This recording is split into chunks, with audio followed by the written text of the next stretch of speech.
Lagos gets 600,000 Moderna vaccine doses, cross over 105,570. Page 2, The Punch, that's where the story is this morning. And we're leaving the front page of the Punch. And that PDP crisis thingy, this is how the Guardian is calling or saying it. Crisis lingers as PDP BOC fails to reach consensus. It's a front page story for the Guardian, and we've talked about it. You failed to reach consensus. Well, that's what the Guardian is saying. Okay, different headlines, really. Yeah. Again, because at the end of the day, the matter wasn't fully resolved. The BOT set up that 28th wise men panel to come back in 72 hours. And their mandate is to reach out to the National Working Committee, reach out to the governors, still speak with the BOT, and then 78 hours. I think one of two things will happen. There will either be, a recommendation that Mr. Secondus is allowed to live out his tenure, live out the remaining of his days. In December, his tenure is done anyway, and they can now elect a proper National Working Committee, to take them to the election year.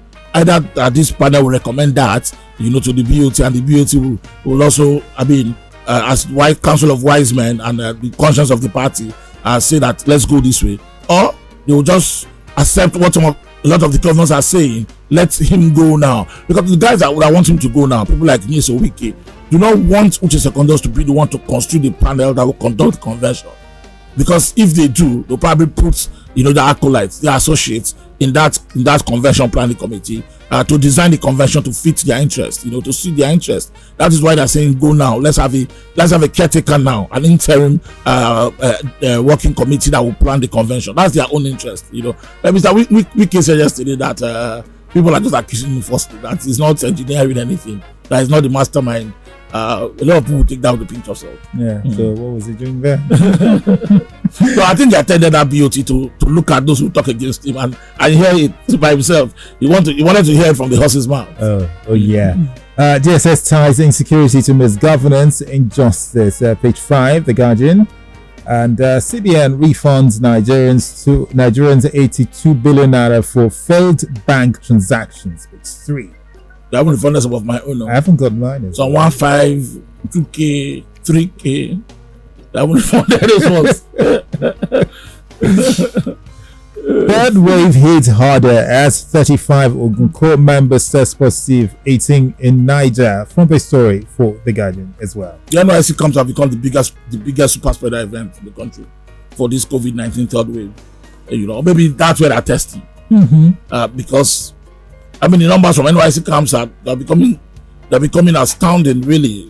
40, 30, 19. Every camp you look, once you test, you're getting positives. Maybe because that's where they're testing. If we continue to conduct, spirited testing and effective testing across the country, I'm sure the numbers will be bigger. But the NYSC is at this moment is the super spreader event, and that's where you can see this infection rates. The numbers are coming out. I don't know at this moment when the resident doctors are on strike. The hospitals are empty with doctors, plenty with patients. Most of them outside hospitals because they will not be admitted. COVID-19 is just not the right time, to afflict this country. We must, again, like I said, therefore take responsibility. Yeah, that's key. Time to go for another short commercial break. We'll be right back. Did you enjoy this video? Hit the subscribe button for more. Leave a comment and like. Thank you.